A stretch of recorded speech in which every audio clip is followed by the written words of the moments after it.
honestly don't know how to get around it. It's been a couple of weeks, and I'm genuinely confused as to what I did, and if there were things I could have done differently. Anyway, this is going to be a long one, so buckle up, grab a snack, and bear with me. I was in a rather bad relationship about 4 to 5 years back. It was a textbook toxic relationship, and there are very few things in life that I regret. As much as I regret staying in it for a year and a half, which was a year and a half too much.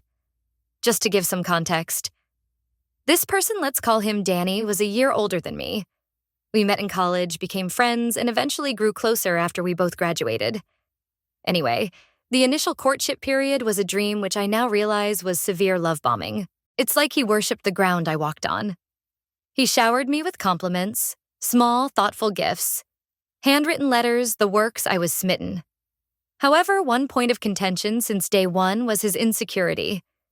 How he didn't believe he got someone like me, or how people apparently looked at us weirdly, because they couldn't believe he landed me. 5 months into the relationship, things took a permanent turn for the worse. His insecurity was through the roof. I wasn't allowed to have any guy friends. There was constant negging regarding my body clothes, taste, and music, the way I spoke. Everything. Also, I realized he had an alcohol problem and constantly micro-cheated, engaging with his exes over late-night video calls, flirting with anyone and everyone under the pretext of friendship. He was my first. So I was extremely attached and couldn't leave until he finally cheated on me with someone he apparently saw as a little sister and grew up with. I can't believe I lost my self-esteem and peace over a guy built like a wet cigarette. But I digress. I had made post about him earlier on this sub as well. Now coming to his older brother, let's call him Dan. Dan had always been polite with me, acknowledging me with max a nod or a smile or a hello. However, Danny was really uncomfortable with these interactions because Dan was private and had never spoken to any of his other girlfriends. Dan had told him on a few occasions that I was too good for him and he shouldn't screw up. Okay, now coming to the main issue of how I apparently seduced Dan. 7 months ago, I moved to a different city for work. I live alone in a 2-bedroom, and my house is the go-to hangout spot for the few friends I've made here. Not like a party spot, but like a glass of wine. Good food. Safe space. Kind of a spot I love cooking and hosting people, and my friends definitely reap the benefits. I'm the mom friend. Anyway, about 4 months back, one of my friends was supposed to come over and she asked to bring a friend who'd recently gone through a breakup. I didn't mind. When they showed up, I realized that this friend was Dan. We were both surprised and visibly uncomfortable. A few moments after settling down, he randomly blurted out that he knows his brother did me dirty, and he'd understand if I wanted him to leave. This statement actually helped cut the tension in the room, and I was okay with him being over. After all, he had always been nice to me, and I had a really good relationship with my ex's family. So I didn't ask him to leave. The 3 of us got drunk, consoled, Dan, and talked the night away. This started becoming a frequent affair. Not the drinking, though, with them coming over at least 2 to 3 times a week at times. Dan would stay even after the other friend left. Usually for dinner because he missed home-cooked food I didn't mind. Now, the friend who'd come over with him went out of town last month, and this is when I think I should have acted differently. Dan started showing up alone for these weekly dinners. Now he'd come way early and try to help me cook and stay really late, usually not even getting up to leave until I dropped several hints. On the last of these occasions, he shows up with my favorite wine and food as a sort of thank you for being such a good friend, despite everything.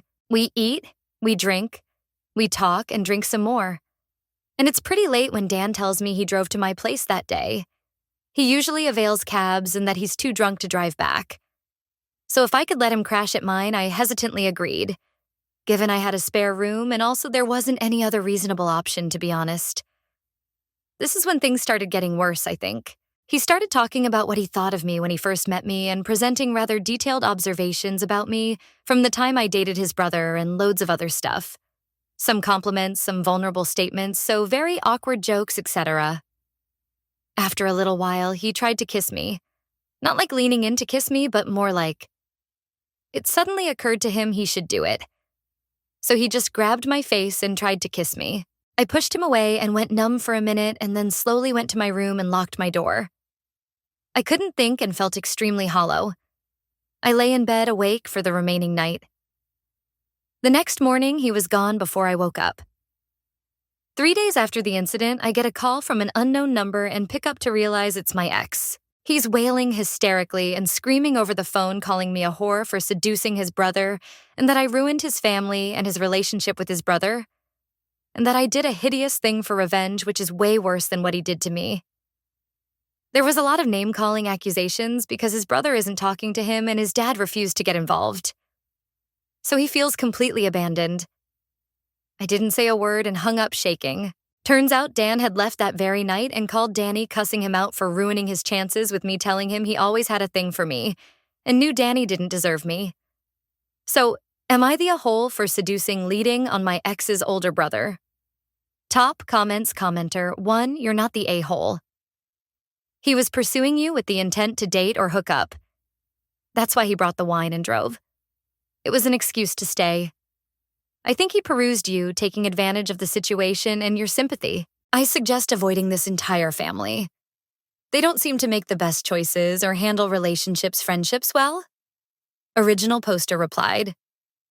The car thing was definitely a sign. To be honest, I feel kinda stupid for not gauging this earlier. Commenter 2. So, let me get this straight. One brother verbally and mentally abused you. The other brother sensually assaulted you. Then the first brother called and verbally abused you some more. And you want to know if you're the a-hole. Really block these two douchebags. They don't deserve another second of your thoughts. Original poster replied. The ex has been blocked since eons. The other one is blocked now.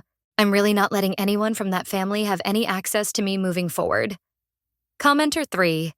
Not the a-hole, neither brother is good for you.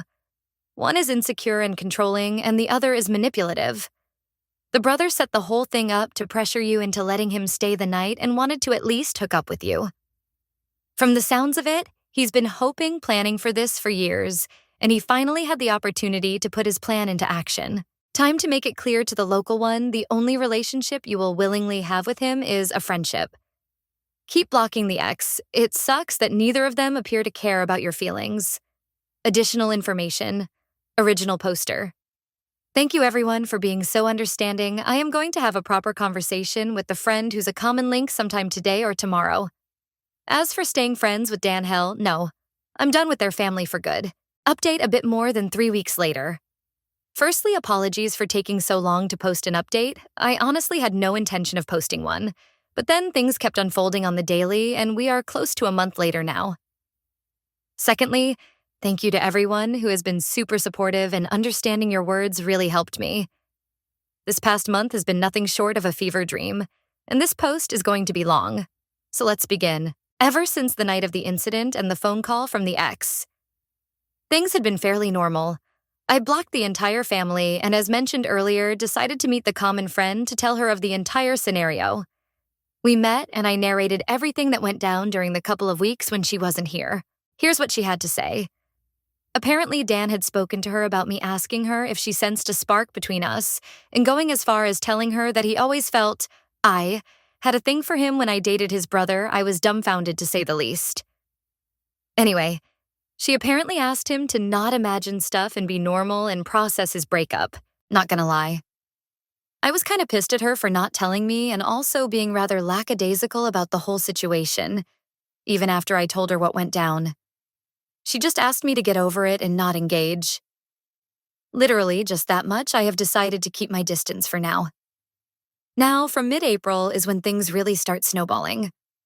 So I live in a rented condo in a gated apartment building.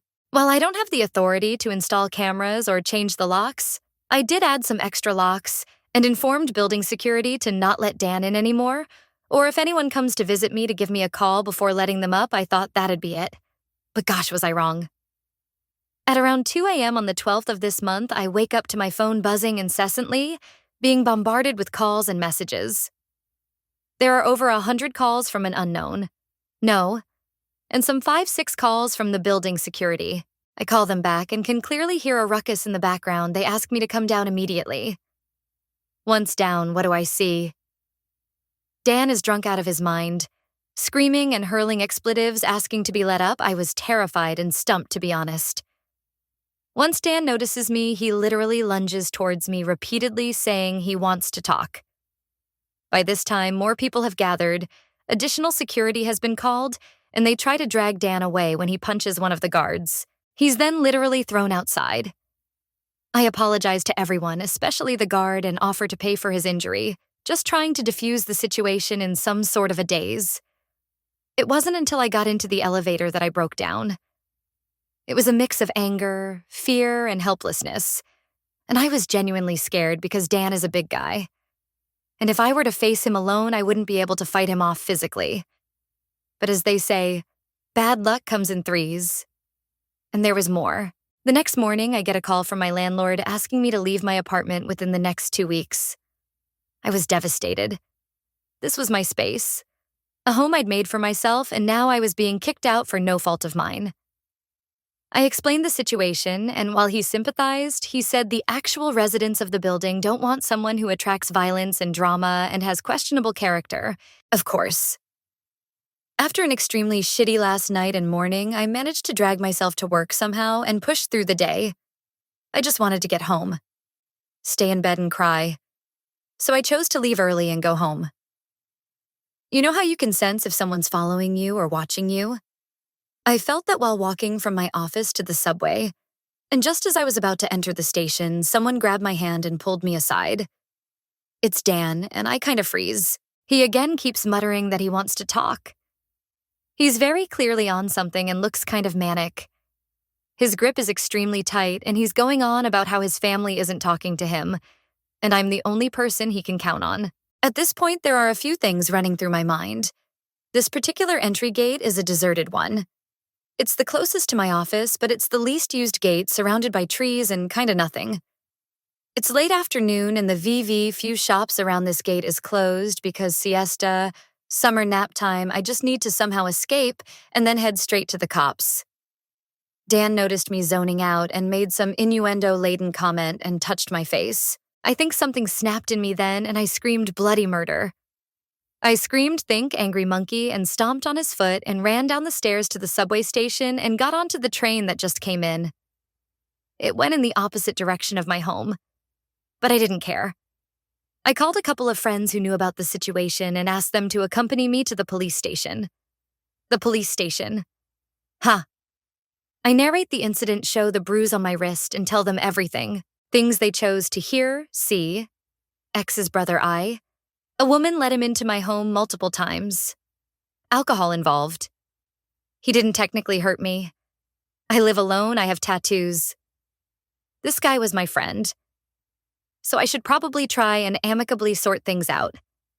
Since there was no bloodshed or harassment that led to anything, they won't lodge an official complaint or arrest him, but they can make a general complaint and look into it if things escalate. I am literally holding in my tears at this point. I call Dan's father, tell him about his son. Tell him I've lodged a complaint against his son. This man dodges all responsibility. Tells me we are all adults and are allowed to do what feels right. I swear I could shoot this family. So I've lost my home.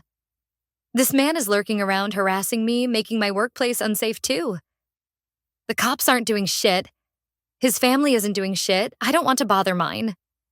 All I have is the copy of a general complaint. I felt helpless, but I had to do something. I looked up Dan's manager, who I knew hated him. Human resource and debt head at his workplace, and sent them a scathing email attaching the copy of the complaint. A few of my close friends started commenting on the company's LinkedIn posts and took to Google reviews about the company hiring predators. A couple of my guy friends shared the same information with his landlord, who happens to have a daughter. And lastly, I told the super gossipy, scheming aunt in their family connected on Facebook what happened with some added spice. The fact that his holier-than-thou dad is the crux of family gossip over his son's activities is definitely not doing him any good. Last I know, Dan has been fired, asked to leave his apartment. Dan is terrible with money and has very questionable work ethic, and as a result of everything has been forced to leave the city and go back home. I have changed my personal phone number, gotten a new place, and will move soon. Top comments, commenter 1, if you have a lease, can your landlord insist on you leaving within 2 weeks? Original poster replied, yes, The building corporation laws supersede the rental contract. It's a whole thing, even if it didn't. The law here doesn't really care about things like this. Commenter 2. Why the hell did the building security ask you to come down when there is a nutter screaming and shouting? Original poster replied, I'm not a resident, I'm a tenant, so I don't directly contribute to their salary. So who TF cares? Commenter 3, sorry that you lost your apartment. This is the nightmare every woman hopes won't end in something worse. Glad you got revenge on the AH, though. Keep safe out there. Additional information. Original poster. Addressing a couple of recurring queries and comments. The apartment issue. Here in this country, landlords hold all the power. All rental contracts have a clause where either party can leave the premises with a notice of a mutually decided period of time, which is 2 weeks in my case. Could I have taken a legal route? Maybe, but the process would be extremely tedious, expensive and long drawn, and with a high probability that I'd be harassed even more by the authorities. As for the financial brunt of it, fortunately, my work pays for my accommodation and they help me out. I have informed people there of the situation, and fortunately, they were extremely helpful. Our company's human resource head has shared Dan's profile across her network connections across the city, asking them to not hire him. She's been in the industry for very long and is extremely revered. She's been like a fairy godmother in all of this. The behavior of the police that I mentioned is extremely common in my country, and unfortunately, there aren't enough and easily accessible groups, authorities or nonprofits that take a stand against the police. There are loads of political loopholes, and you don't want to have a target on your back. Sexism and misogyny is extremely deep-rooted. The kind of people who will accuse a woman for staying out late or taking a deserted way home if they happen to be harassed or assaulted.